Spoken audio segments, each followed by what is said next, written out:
雑談です。座談会です。ハラセンということで始まりましたハラセンラジオ。陣内智則の面白い方原田専門家でございます。この番組は日々私が見ちゃったもの、聞いちゃったもの、食べちゃったもの、飲んじゃったもの、そして言っちゃいけないことなんかを話しております。ぜひチャンネル登録と高評価よろしくお願いしますと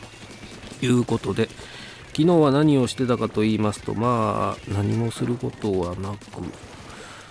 本当に何にもしてなかったかな。いろいろ溜まってる本を読んだり、漫画ですね、スピリッツが非常に溜まっておりまして、それを読んでおりましたね。あとはネットフリックスでなんか見るかっつって見たのがなんつったっけ、あれが非常に面白かったんですよ。もう忘れちゃった、タイトル忘れちゃったよ。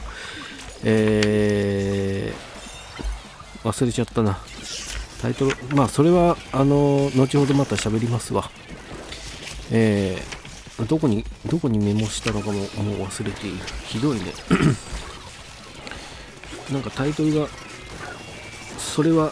あなたも一緒ですみたいな何を言ってるのか分かんない。成田凌さんが出てるね、今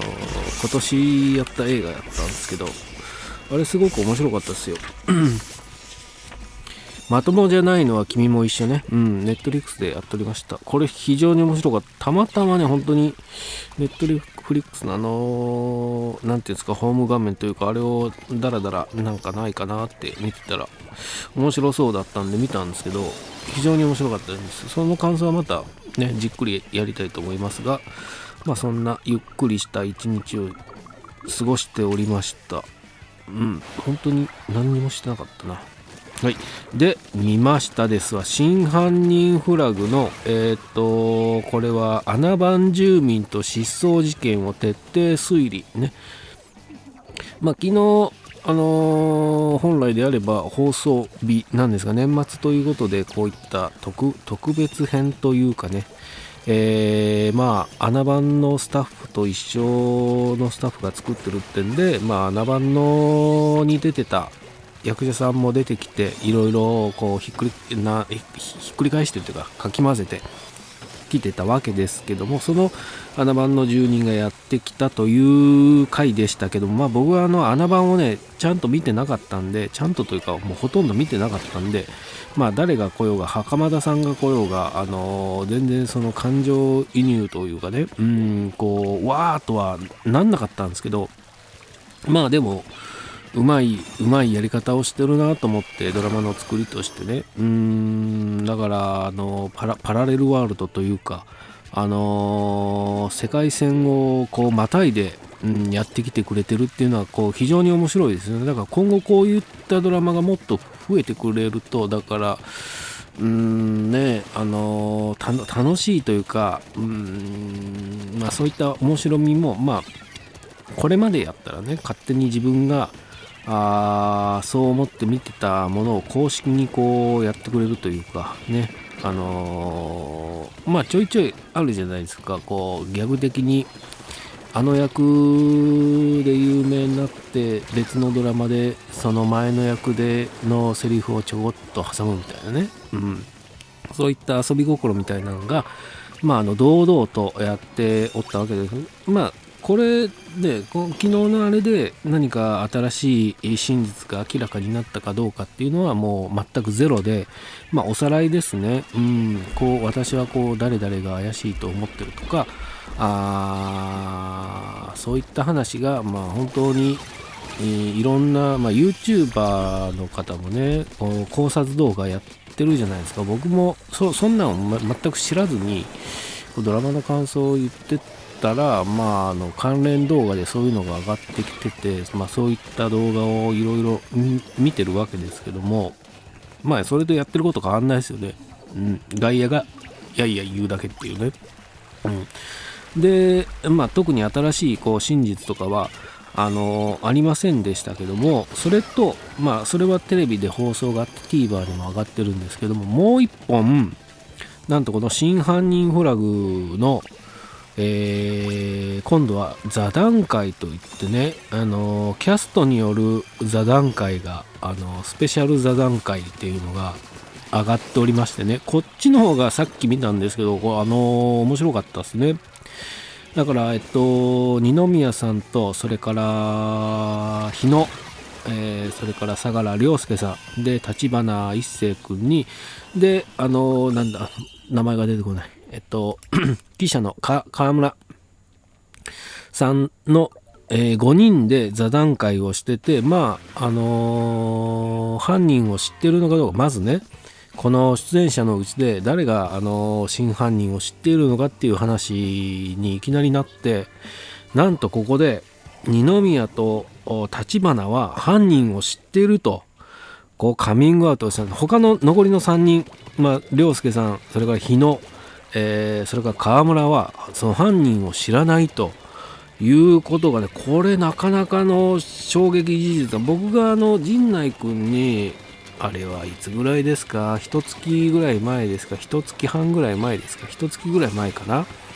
聞いた情報の時点では、二宮さんだから吉根京子さんと西島秀俊さんに会ったっつって、で真犯人フラグの犯人はその時点では知らないってこの2人は言ってたと、陣内君ね。だからこの1ヶ月半の間に、二宮さん、吉根京子さんは犯人を知ったということになったんですね。それともう一つ、この2人が知っているっていうのは押し入れの中身ですよ。でこれも凌介さんも知らなかったんでって驚いてましたね、この座談会の中で。これね、二宮ストーリー、ドラマを撮影していく上で犯人を知ってた方がいいのか、知らない方がいいのかっていう問題はさておき、これを聞いちゃうともう知ってるんだから知ってるっていうのはね、もしかしたら自分が犯人っていうことも想定ではありますからね。であれですよ、公式に凌介さんは二重人格ではないということをこうきっぱりと否定をしておりましたね。でもし二重人格であるならば、プロデューサーにちゃんとそう話を聞いて、そういう役作りをしたいからって言うんでね、だから二重人格ではない、その線の推理はもう当てはまらないよというのは言っていましたけどもね、驚いて、それは僕もなんかずるい手法といえばずるい手法じゃないですか。やりたい放題になっちゃうんでね、ドラマのストーリー上。だからそれはそうな二重人格ではないんだろうなとは思ってたんですけども、この、二宮と立花が犯人を知っている、しかも押し入れの中に何があったのかも知っているっていう事実は、これはなかなか今後こう推理というか考察をする上で非常に重要なファクターになるのかなとね。それ知ったところで演じたところで、知らないまま演じたところで何がどう変わってくるのかっていうことはありますけども、でもこの2人はそれを知っているというのが、だからこのドラマの楽しみ方もね、本当にドラマというか映画とかでもそうですけど、この役に徹している間は素の自分を出したくないみたいな役者さんもいるわけじゃないですか。でも最近はそうじゃないですもんね。一視聴者というかお客さんとしてそのドラマも楽しみつつ役を演じられている役者さんっていうのが多いんで、これはもう非常に楽しかったですね。だからTVer に2本同時パーンと上がったんですけど、この座談会の方は非常に面白かったんで、ぜひね、昨日の穴番のやつもそうですけど、こっちの座談会の方がちょっと新鮮味というかもっと楽しみになりましたね。で来年真相編はもう毎週何か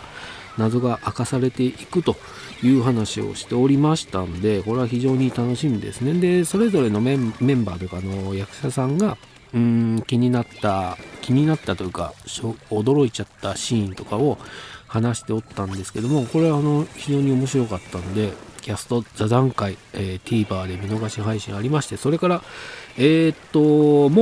うね、毎週というか3日間で2話ずつ見逃し配信が、次の真相編1月9日に始まりますけども、それまでの間3日間の間 TVer で見逃し配信がこう一気見のように繰り返されておりますので、ぜひね、まだ見ていない、これから見ようと思ってた、でも Hulu に入りたくないっていう方は、ぜひね TVer で見逃し配信一気見ありますんで、ぜひそちらをご覧になって、僕のチャンネルでもね、毎回こう考察を2話目だけ上げてないんですけど、それちょっと改めて上げ直してやろうかしらと思っておりますんで、ぜひTVer で見逃し配信一気見して、それから来年の真相編に備えていこうでね、2回3回目見たら、僕はまあ毎回ね 2,3 回見てこうくっちゃべっておるんですけど、こう10話まで見てからまた1話を見直すといろんな発見があると思うので、また見直していろいろ考えていきたいかなと思っております。ぜひね TVer 見逃し配信、マイリスト登録ですね、ダダーンですわね、はい、して見ていきましょうということで、真犯人フラグの座談会と、それから何でした、穴番のやつがありましたよという報告でしたと。